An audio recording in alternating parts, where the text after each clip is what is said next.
특검만 남발하는 것에 대해 부끄러운 줄 알아야 된다라고 생각합니다. 결국 이 수사 요구안, 민주당의 이익만 고려한 수사 요구안을 반복해서 논의한다는 것 자체가 국민들께 송구한 일입니다. 상설특검 수사 요구안을 반대하는 이유를 세 가지 말씀드리겠습니다. 첫째, 민주당은 국회 규칙을 독단적으로 개정해서 상설특검법 자체를 헌법에 위반되게 만들었습니다. 특검은 극히 예외적인 제도입니다. 어느 특정 정치 세력이 특검을 선택하게 해서는 안 됩니다. 여야 정당이 국민을 위해 정책으로 경쟁해야지 다수당이 소수당을 수사권으로서 핍박하게 해서도 안 됩니다.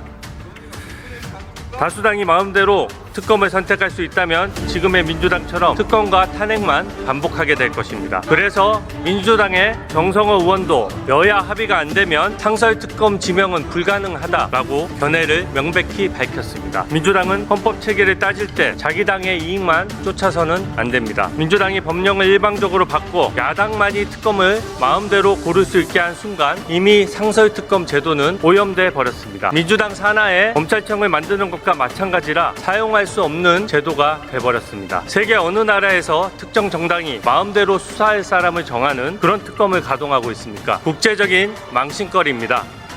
민주당에 묻습니다. 왜 하필 지금입니까? 미국과의 통상협상이 중요한 시점에 진정으로 민주당은 특검 탄핵 타령만 계속할 겁니까? 헌법재판소는 대통령 탄핵 재판의 선고기일조차 잡지 못하고 있습니다. 그동안 헌법재판관들 임기에 맞춰 무리하게 재판을 진행했던 것들이 독이 되고 있습니다. 헌법재판소의 각하 기각 결론을 뒤집어 보려고 최상목 대행을 협박하고 탄핵 소추를 남발하고 특검을 막 가동하려고 해도 국민들은 더 이상 속지 않습니다. 이재명 대표가 당선 무효형 선고를 앞두고 있지 않다면 이렇게 무리한 특검 탄핵 노름에 빠질 수는 없었을 것입니다. 이재명 대표만 무섭고 국민 눈은 무섭지 않습니까? 둘째, 민주당 이재명 대표의 이익만 쫓다 보니 이번 수사 요구안도 엉망진창입니다. 수사 대상이 기본적으로 모두 민주당이 제기한 의혹들입니다. 민주당이 고발하고 민주당이 수사할 특검을 고르고 또 그 특검이 수사한 결과를 입맛대로 왜곡해서 공표하겠다는 것입니다. 법을 떠나서 상식에 반합니다. 민주당 편들기 특검을 왜 이 시점에 해야 하는지 국민들께서 납득하지 못하실 것입니다. 민주당은 국민 혈세로 민주파출소 만들어서 국민들 고발하고 혈세로 탄핵 남발하면서 변호사비 낭비했습니다. 이제는 혈세를 위헌적인 특검에 쏟아붓고자 합니다. 특검 가동할 돈으로 정말 어려운 우리 국민들의 손을 잡아줘야 제대로 된 정치라고 생각합니다. 마지막으로 수사 대상이 너무나 광범위합니다. 현재 수사 중이거나 구체적인 수사 단서가 없는 것들입니다.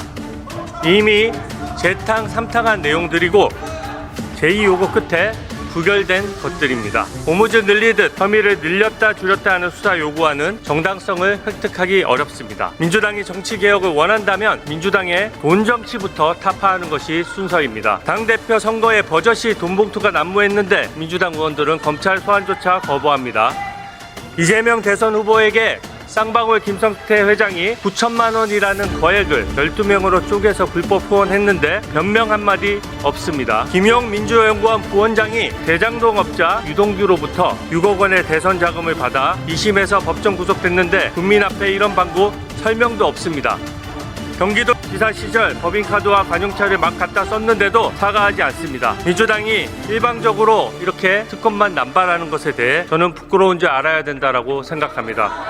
결국 이 수사 요구안은 국민을 위한 것이 아닙니다. 이 소수 수사 요구안에 명백히 반대합니다.